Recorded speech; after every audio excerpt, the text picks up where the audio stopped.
Hello everyone, स्वागत है आप सभी का कॉम्पिटिटिव एकेडमी में। चलिए शुरुआत करते हैं आज के करंट कैप्सूल की। आज का हमारा पहला टॉपिक है international institute of advanced virology. तो चर्चा में क्यों है ये? हाल ही में जो केरल के मुख्यमंत्री हैं पिनाराई विजयन, इन्होंने इसकी स्थापना की। इसका जो पहला चरण है उसका उद्घाटन किया। तो ये कहाँ पर इसका उद्घाटन किया है? तिरुवनंतपुरम के थोनक्कल में जो लाइफ साइंस पार्क है उसी में। ये करेगा क्या? इस इंस्टीट्यूट में जो वायरस हैं और उनसे होने वाले संक्रमण हैं, साथ में उससे जो उपचार हो सकते हैं उन संक्रमणों का, उससे संबंधित इसमें शोध किया जाएगा। तो ये कहाँ पर है ये आपको याद रखना है, केरल के तिरुवनंतपुरम में। नाम है इसका international institute of advanced virology. अगला देखते हैं, भारतीय बैंक संघ, इंडियन बैंक्स एसोसिएशन चर्चा में क्यों है? हाल ही में भारतीय बैंक संघ के नए अध्यक्ष के रूप में राज किरण राय, इन्हें चुना गया है, तो इसलिए चर्चा में है। भारतीय बैंक संघ के बारे में जान लेते हैं। इसका जो गठन है 26 सितंबर 1946 में किया गया था, यानी कि ये प्री इंडिपेंडेंस बॉडी है। इसका मुख्यालय मुंबई में है। कई बार ऐसा पूछ लेते हैं कि जो अमुक संस्था है उसकी स्थापना कब की गई थी।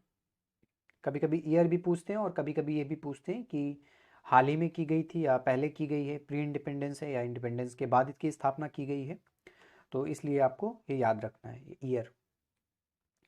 इसका काम क्या है? ये एक बैंकिंग मैनेजमेंट इंस्टीट्यूशन है जिसका मुख्य काम है कि भारत में जो भी बैंक हैं और वित्तीय संस्थान हैं उनका प्रबंधन ये देखता है। इससे रिलेटेड एक पैनल बनाया गया था 2018 में। वैसे ये करंट का नहीं है पैनल, लेकिन कभी कभी हाल ही में 1-2 साल पुराने का भी जो इम्पोर्टेंट पैनल वगैरह होते हैं वो पूछ लिए जाते हैं।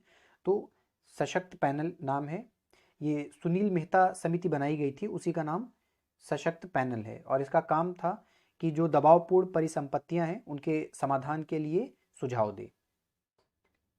अगला देखते हैं, संयुक्त राष्ट्र क्यों चर्चा में है ये? हाल ही में संयुक्त राष्ट्र के द्वारा एक रिपोर्ट जारी की गई जिसमें ये कहा गया कि पिछले 20 सालों में जो प्राकृतिक आपदाएं हैं उनमें बहुत ज़्यादा वृद्धि हुई है, व्यापक रूप से उनमें वृद्धि हुई है। प्रत्येक वर्ष 13 अक्टूबर को अंतर्राष्ट्रीय आपदा न्यूनीकरण दिवस मनाया जाता है। इसी दिन ये रिपोर्ट जारी की गई थी।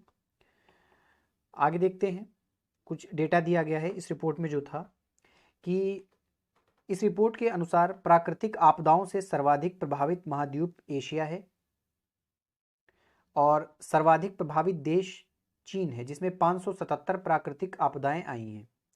प्राकृतिक आपदाओं से प्रभावित होने वाले देशों में संयुक्त राज्य अमेरिका दूसरे नंबर पर है, जबकि भारत तीसरे स्थान पर है। तो याद रखना है, सबसे ज़्यादा चीन है और भारत तीसरे स्थान पर है। आगे दिया गया है कि शीर्ष 10 देशों में 8 देश एशिया महाद्वीप में स्थित हैं। पिछले दो दशक में 7,348 प्रमुख आपदा की घटनाएं हुई हैं। और आगे दिया गया है कि इन आपदाओं में 10 लाख से अधिक लोगों की मृत्यु हुई है, जबकि 4.2 अरब लोग प्रभावित हुए हैं। 2 दशक के दौरान 2.797 अरब डॉलर का आर्थिक नुकसान भी दर्ज किया गया है। संयुक्त राष्ट्र के बारे में जान लेते हैं। ये एक अंतर्राष्ट्रीय संगठन है जो कि अंतर्राष्ट्रीय कानून को सुविधाजनक बनाने के लिए सहयोग करता है। अंतर्राष्ट्रीय सुरक्षा, आर्थिक विकास, सामाजिक प्रगति, मानवाधिकार और विश्व शांति के लिए प्रमुख रूप से कार्य करता है। इसकी स्थापना 24 अक्टूबर 1945 को की गई थी। उस समय 50 देशों के द्वारा एक अधिकार पत्र के ऊपर हस्ताक्षर किए गए थे। इसका मुख्यालय न्यूयॉर्क में है। आगे देखते हैं, ब्रह्मोस क्रूज मिसाइल, ये कई बार एग्जाम में पूछा जा चुका है, रिपीटेड क्वेश्चन है, बहुत बार पूछा भी जाता है, आगे भी चांसेस है कि आए, अक्सर पूछ लिया जाता है। तो चर्चा में क्यों है? हाल ही में ब्रह्मोस मिसाइल जो सुपरसोनिक क्रूज मिसाइल है, इसके नौसैनिक संस्करण का जो परीक्षण है INS चेन्नई से किया गया। ये एक सफल परीक्षण है। ब्रह्मोस क्रूज मिसाइल एक मध्यम दूरी की सुपरसोनिक क्रूज मिसाइल है। इसकी अधिकतम गति 3 मैक है और इसका जो निर्माण है वो रूस और भारत के द्वारा संयुक्त रूप से किया गया है। इस मिसाइल को कहीं से भी दागा जा सकता है, सबमरीन से, एयरक्राफ्ट से या फिर भूमि से, कहीं से भी। आगे देखते हैं। अगला है सॉइल ट्रांसमिटेड हेलमिंथीज। तो चर्चा में क्यों है, आज ये पीआईबी में आर्टिकल आया था। हाल ही में स्वास्थ्य एवं परिवार कल्याण मंत्रालय के द्वारा ये घोषणा की गई है कि 2015 में जो राष्ट्रीय कृमि हरण दिवस प्रारंभ किया गया था, उसकी वजह से जो डी वार्मिंग है उसमें बहुत ज़्यादा पॉजिटिव चेंजेस आए हैं, यानी कि बहुत सारे राज्यों में जो इस वॉर्म की मौजूदगी है उसमें कमी दर्ज की गई है। जो राष्ट्रीय कृमि हरण दिवस यानी कि नेशनल डी वार्मिंग डे, ये 2015 से प्रतिवर्ष 10 फरवरी को मनाया जाता है। सॉइल ट्रांसमिटेड हेलमिंथीज यानी कि STH, इसे आंतों का परजीवी कीड़ा भी कहा जाता है। इससे इंटेस्टाइन में संक्रमण होता है और मेनली ये उन जगहों पर होता है जहाँ पर लोग मलिन बस्तियों में रहते हैं या सॉइल के कांटेक्ट में बहुत ज़्यादा आते हैं। तो ये एक सार्वजनिक स्वास्थ्य के लिए चिंता का विषय है। ये बच्चों के शारीरिक विकास और स्वास्थ्य के ऊपर नकारात्मक रूप से प्रभाव डालता है, साथ ही इससे एनीमिया और कुपोषण भी होता है।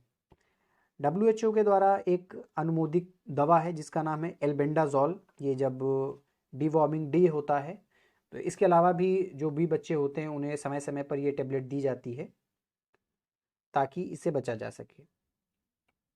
आगे देखते हैं।